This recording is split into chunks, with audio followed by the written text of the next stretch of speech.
रात्रीचे 12 वाजले होते. मी आत्ताच माझ्या रूममध्ये आले होते. तेच माझ्या मागे माझी नणंद विशाखा आली. विशाखाला एवढ्या रात्री बघून मी हैराण झाले. मी म्हणाले, विशाखा, एवढ्या रात्री इकडे काय करत आहेस तू? आता खूप उशीर झाला आहे, जाऊन झोप. मी असं म्हटल्यावर ती जरा नाराज झाली. वहिनी, मला तुमची एक वस्तू पाहिजे होती. मी घाईतच म्हटलं, बोल ना, काय पाहिजे? वहिनी, मला तुमच्या अंगातला हा ड्रेस हवा होता. प्लीज मला हा ड्रेस द्या, मी तुम्हाला तो नंतर परत करेल. माझी नणंद एवढ्या केविलवाणी म्हणाली तर मला तिची दया आली. तशीही ती माझ्या छोट्या बहिणीसारखीच होती. मी तिच्यापासून कोणतीच गोष्ट वेगळी ठेवू शकत नव्हते. हां विशाखा, तू आता जा, मी हा ड्रेस तुला उद्या सकाळी धुवून देते. नाही वहिनी, मला आत्ताच पाहिजे, ती हट्ट करूनच म्हणाली. मला जरा विशाखाचं वागणं विचित्र वाटलं, पण मी म्हणाले, ठीक आहे, मी आता चेंज करून येते. मी बाथरूममध्ये जाऊन तो ड्रेस चेंज करून आले आणि तिला दिला. पण मला ही गोष्ट खूप विचित्र वाटली. मला तिला तो ड्रेस धुवून द्यायचा होता, पण विशाखा हट्टच धरून बसली होती. मी तिला माझे बाकीचे ड्रेस पण दाखवले, पण तिला तोच ड्रेस हवा होता. मी तिला माझा ड्रेस दिला तर ती लगेच तिच्या रूममध्ये निघून गेली. ती बाहेर जातात माझ्या लक्षात आलं की तिची ओढणी ती इथेच सोडून गेली होती. तशी पण आता ही वेळ नव्हती कोणाच्या रूममध्ये जायची, पण ती आत्ताच माझ्या रूममधून गेली होती. मी विचार केला ती अजून झोपली नसावी. मी ओढणी घेऊन माझ्या नंदेच्या रूममध्ये गेले. दरवाजा उघडाच होता, पण ती रूममध्ये नव्हती. ते बघून मला आश्चर्य वाटलं. मी माझ्या सासूबाईंच्या रूममध्ये जाऊन बघितलं, पण ती तिथे पण नव्हती. मी विचार करत होते तेवढ्यात विशाखा मला बाहेरून येताना दिसली. मी म्हणाले, विशाखा, तू एवढ्या रात्री बाहेर का गेली होती? नाही वहिनी, मी फक्त दरवाजा बंद करत होते. दरवाजाजवळ एक मांजर दिसली, तिला पळून लावताना मी बाहेर गेले. विशाखाच्या या बोलण्यावर मी विचारतच पडले. मी तिला तिची ओढणी दिली आणि परत माझ्या रूममध्ये आले. आज रोहनला जाऊन 3 दिवस झाले होते. मला त्याची खूप आठवण येत होती. त्याच्या आठवणीतच मी झोपी गेले. सकाळी मी उठले तर माझं डोकं जड झालं होतं. लग्नाला गेल्यामुळे मला जरा थकवा आल्यासारखं वाटत होतं. मी उठून 10 वाजेपर्यंत घरातील सगळे कामे आवरली आणि माझ्या बहिणीला फोन लावणार तेवढ्यात विशाखा तिथे आली आणि म्हणाली, वहिनी, मला तुमच्यासोबत काही बोलायचं आहे. पण विशाखाचा चेहरा बघून मला आश्चर्य वाटलं. ती खूपच थकलेली दिसत होती. तिचे डोळे लाल झाले होते. तिला नीट चालता पण येत नव्हतं. मी तिच्या कपाळावर हात ठेवला तर तिचं डोकं तापलेलं होतं. वहिनी, कोणास ठाऊक माझ्या तब्येतीला काय झालं आहे, विशाखा जरा थकलेल्या आवाजातच म्हणाली. अगं, तुला तर चांगलाच ताप आहे, चल मी तुला डॉक्टरकडे घेऊन जाते. पण विशाखाला आपल्या रूममध्ये जायचं होतं. मी तिला तिच्या रूममध्ये सोडून आले आणि चहा वगैरे दिला. मी दुपारचं जेवण बनवलं, पण विशाखा दुपारच्या जेवणाला टेबलवर आलीच नाही. मी तिला शोधतच तिच्या रूमकडे गेले, पण तिच्या रूमचा दरवाजा बंद होता. मी पण वैतागले होते, पण घरातील बाकीची कामे असल्यामुळे मी निघून गेले. सासूबाई पण विशाखाला बोलून बोलून थकल्या होत्या. पुन्हा संध्याकाळचे जेवण पण मी एकटीनेच केलं. विशाखा आलीच नाही. एकीकडे मी रोहनमुळे काळजीत होते, म्हणून मी विशाखाला काहीच म्हटले नाही. दुसऱ्या दिवशी रोहन बाहेरून आला तर मी आनंदाने त्याचे स्वागत केले. मी त्यांना विशाखाबद्दल सांगितलं, तर ते पण विशाखाला भेटण्यासाठी तिच्या रूममध्ये गेले. पण विशाखाने दार उघडलं नाही. निखिल म्हणाला, मला वाटतं विशाखा माझ्या कुठल्या तरी गोष्टीवर नाराज आहे. मी म्हटलं, असं काही नाही, 2 दिवसापासून त्यांनी दरवाजा बंदच करून घेतलेला आहे. आम्हाला पण कोणालाच सांगितलं नाही की नेमकं काय झालं आहे. विशाखाच्या अशा वागण्यामुळे आम्ही सर्वजण त्रासलो होतो. मोठ्या मुश्किलीने रोहन आणि सासूबाईंनी विशाखाला तिच्या रूमचा दरवाजा उघडायला लावला. तिने दार उघडले तर असं दिसत होतं की ती खूप दिवसांपासून आजारी आहे. तिचा चेहरा लाल झाला होता. डोळ्याखाली काळी वर्तुळे आली होती. आम्ही विशाखाला काही म्हणणार त्या अगोदरच ती चक्कर येऊन खाली पडली. आम्ही तिला लवकरच शुद्धीवर आणण्याचा प्रयत्न केला. तिच्या तोंडावर पाण्याचे शिंतोडे मारले, परंतु विशाखा काही शुद्धीवर आली नाही. मी तिच्या हाताच्या नाडीचे ठोके चेक केले. ते कमी होत होते, म्हणून आम्ही लवकरच तिला हॉस्पिटलमध्ये घेऊन गेलो.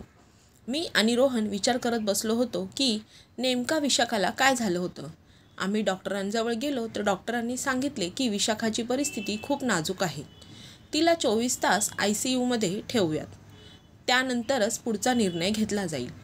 रोहन आणि सासूबाई माझ्याकडे रागाने बघू लागले आणि म्हणाले, तूच तिला काहीतरी म्हणाली असशील, नाहीतर ती स्वतःला असं रूममध्ये कशाला बंद करून घेईन. मी रोहन आणि सासूबाईंना काय उत्तर देणार होते. मी गप्प बसून राहिले. मी फक्त माझ्या नंदेवर बहिणीसारखं प्रेम करत होते. थोड्या वेळाने डॉक्टर आले आणि म्हणाले, विशाखाची तब्येत आता ठीक आहे, परंतु तिच्या पुढे तिची जास्त काळजी घ्यावी लागेल. तिच्या मनाविरुद्ध होईल असं काही वागू नका.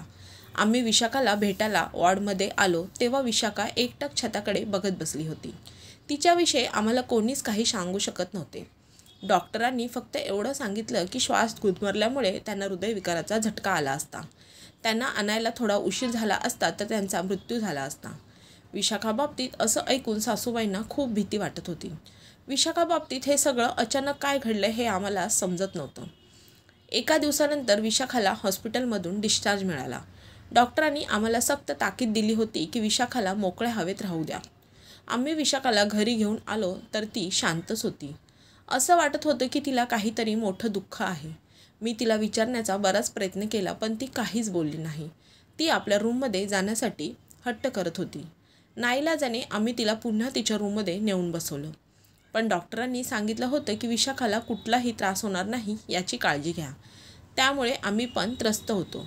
विशाखाचे म्हणणं नाही ऐकलं तर ती विनाकारण स्वतःला त्रास करून घेईल. विशाखाने आपल्या रूममध्ये जाऊन थोड्या वेळाने पुन्हा दरवाजा बंद केला. बराच वेळ तिच्या रूमचा दरवाजा बंदच होता. आम्हाला पुन्हा संशय येऊ लागला म्हणून आम्ही तिच्या रूमचा दरवाजा वाजवला. विशाखाने दार उघडलं तर तिला पुन्हा श्वास घ्यायला त्रास होऊ लागला. यावेळी पण तसंच झालं की धाडकन जमिनीवर पडली. यावेळी पण विशाखाला हॉस्पिटलमध्ये घेऊन जावं लागलं. डॉक्टरांनी पुन्हा तेच बजावून सांगितलं की त्यांना मोकळ्या हवेत ठेवा. श्वास गुदमरल्यामुळे तिच्या बाबतीत असं घडतं आणि नेहमी असंच घडत राहिलं तर त्यांना हृदयविकाराचा झटका येऊ शकतो. आम्ही सगळेच विचारात पडलो आणि ठरवलं की विशाखाला आता एकटीला रूममध्ये राहू द्यायचं नाही. ती जर अशीच वागत राहिली तर तिच्या जीवाला धोका वाढू शकतो. रोहन म्हणाला, आपण न जाणून घेताच तिला वेगळ्या रूममध्ये ठेवलं तर त्या रूमचं कोडं उलगडणार नाही.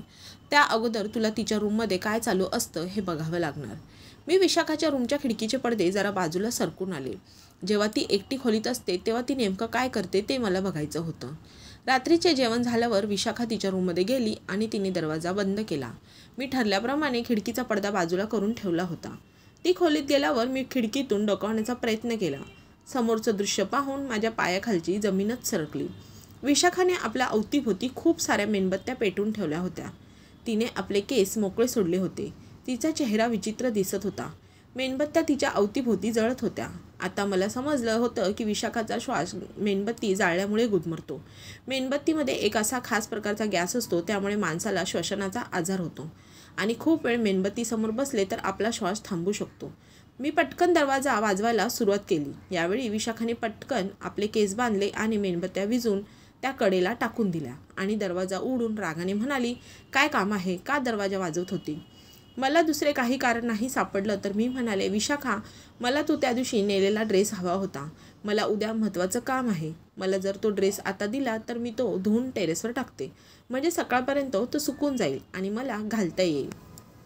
माझ्या या बोलण्यावर विशाखाचा राग जरा शांत झाला आणि म्हणाली, वहिनी, मी तुमचे कपडे विसरूनच गेले होते. तुम्ही असं करा, माझा दुसरा एखादा ड्रेस घेऊन जा. मी तुम्हाला तो ड्रेस आता नाही देऊ शकत. का? मला तर तो आत्ताच हवा आहे. माझी नजर समोर असलेल्या कपाटाकडे गेली जिथे माझे कपडे लटकवलेले होते. मी म्हणाले, ठीक आहे विशाखा, कमीत कमी तुझ्या रूमचे पडदे बाजूला करत जा. डॉक्टरांनी तुला मोकळ्या स्वच्छंद हवेत राहायला सांगितले आहे. असं म्हणून मी पडदे बाजूला करायला पुढे झाले तर विशाखा म्हणाली, हे काय करत आहात तुम्ही? मी पडद्याशिवाय कसे काय राहू? मी म्हणाले, काय हरकत आहे, या घरात परकं कोण आहे? तुझा भाऊ आणि आई, तू अशीच झोपत जा. मी पुढे होऊन पडदा बाजूला करायला गेले तर विशाखा मोठ्याने ओरडली, वहिनी, तुम्ही तुमच्या कामाशी काम ठेवा. मी आता ठीक आहे. मी माझा ड्रेस घेऊन बाहेर पडली आणि रोहनला घडलेला सर्व प्रकार सांगितला. ते ऐकून रोहन पण हैराण झाला आणि म्हणाला, विशाखाला असं करण्याची काय गरज आहे? नक्कीच ती स्वतःवर काहीतरी प्रयोग करत असेल. पण माझा या गोष्टीवर विश्वास बसत नव्हता की विशाखा हे सर्व विनाकारण करत आहे. मी बाथरूममध्ये गेले आणि एका बादली निरमा टाकून ते कपडे भिजू घालायला लागले. ते विशाखाला मी एका आठवड्यापूर्वी दिले होते. माझी नजर ड्रेसच्या कॉलरपाशी गेली तर तिथे काही अंड्याची टरफलं लागलेली होती. मला खूप आश्चर्य वाटलं. मी ड्रेस उलटापालटा करून बघितला. बऱ्याच ठिकाणी अंड्याची टरफलं लागलेली होती आणि घाणेरडा वास येत होता. मला खूप राग आला. विशाखाने माझ्या ड्रेसची काय अवस्था करून ठेवली होती. मी ड्रेस भिजू घालून रागानेच बाहेर आले. रोहन बाहेर माझी वाट बघतच होता. मी त्याला सर्व प्रकार सांगितल्यावर तो आणखीनच हैराण झाला. मला माहीत होतं मला काय करायचं आहे. मी रात्रभर विचार करत होते की विशाखासाठी मी काय करू शकते, जेणेकरून ती माझ्यावर विश्वास ठेवेल आणि तिच्या मनात काय चालू आहे ते मला सांगेल आणि मी तिला त्या अडचणीतून बाहेर काढू शकेल. असाच विचार करता करता रात्रीचे 3 वाजले. मी बराच वेळ जागी होते. मला जवळजवळ 4 वाजता झोप लागली. पण सकाळी 7 वाजताच मी खाली कसला तरी आरडाओरडा ऐकला. माझी सासू रडत होती. रोहन पण मोठ्या आवाजात बोलत होता. मी पटकन गडबडून उठले आणि बाहेर आले. बघते तर आमचे बाकीचे पण नातलग उपस्थित होते. सासूबाईंनी रडून रडून तब्येत खराब केली होती. मी पळतच सासूबाईंजवळ गेली आणि विचारले, काय झालं आहे? माझी नजर समोर खाटेवर पडलेल्या माझ्या नंदेकडे गेली. माझी नणंद खाटेवर बेशुद्ध पडलेली होती. तिच्या तोंडातून रक्त येत होतं आणि केस विस्कटलेले होते. मी विशाखाचं डोकं माझ्या मांडीवर घेत सासूबाईंना विचारलं, काय झालं आहे यांना? आज विशाखा खूप आजारी होती. तिला रक्ताची उलटी होत होती. रोहन लवकर गाडी घेऊन आला. आम्ही विशाखाला हॉस्पिटलमध्ये घेऊन गेलो. आम्ही तर तिला औषध पण वेळेवर देत होतो. मग चूक कुठे झाली होती? विशाखाला हॉस्पिटलमध्ये नेऊन लवकरच तिला ICUमध्ये दाखल केलं. तिची परिस्थिती खूप नाजूक होती. डॉक्टरांनी आम्हाला स्पष्ट सांगितलं होतं की विशाखाला आता आम्ही वाचू शकत नाही. खरं म्हणजे तिच्या आजारपणाचं निदान होत नव्हतं. डॉक्टर पण सकाळ संध्याकाळ टेस्ट करून थकले होते. दुसऱ्या दिवशी पहाटे 4ला मला बातमी आली की विशाखा या जगात नाही राहिली. सासूबाईंनी रडून रडून डोळे सुजले होते. त्या मलाच दोष देत म्हणत होत्या, तूच माझ्या मुलीला खाल्लं. कोणास ठाऊक तू काय केलं आणि माझी मुलगी मला सोडून गेली. मी त्यांचं दुःख समजू शकत होते म्हणून मी शांत बसले. मला पण विश्वास होत नव्हता की एक तरुण मुलगी एका आठवड्यातच आजारी पडून देवाघरी जाऊ शकते. विशाखाला जाऊन 40 दिवस झाले होते. मी विशाखाच्या रूममध्ये गेली. मी तिचे कपडे आणि बाकी वस्तू गरिबांना दान केले. आता विशाखाची रूम जवळजवळ मोकळी झाली होती. फक्त तिचं एक कपाट होतं जे तिच्या बेडजवळ होतं. त्या कपाटात नेहमी एक मोठं कुलूप लावलेलं असायचं. तसं विशाखा गेल्यावर तिच्या वस्तू मी जपून ठेवल्या पाहिजे होत्या.